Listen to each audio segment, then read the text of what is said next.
what a business broker or an M&A firm, the first thing they do is help you restate your financials to reflect, a more accurate picture of what's going on with the business by taking those kinds of things out. So the more clean your financials are, the easier time you're going to have. Yeah, no. And we've been running this business certainly for the last year as though we're going to sell it. That's great. And it maybe not quite the last year, but certainly the last 6 months.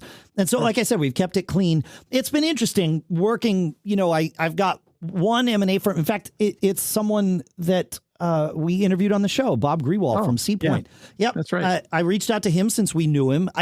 We're still trying to figure out if his firm is the right one for our market.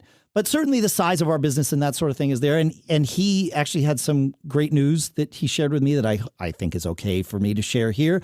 They just entered the Fortune 500, which is a pretty, great. Yeah, I know. Like he was like, I don't like to make a big deal out of it. I'm like, dude, you should make a big deal out of that. That's a big deal. Yeah.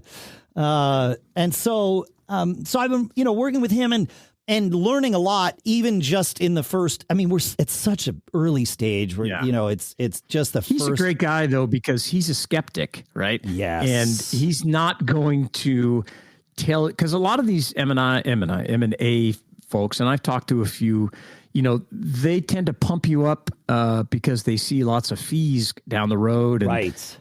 And tell you maybe your business is in a little bit more demand than maybe it is. But he's been the opposite so far.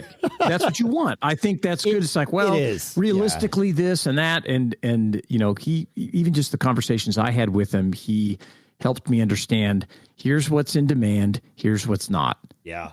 So if your business has these aspects of it, that's in demand. Yep. If your business does these kinds of things, not so much. So much. I learned a lot just from, speaking with him, a handful of times.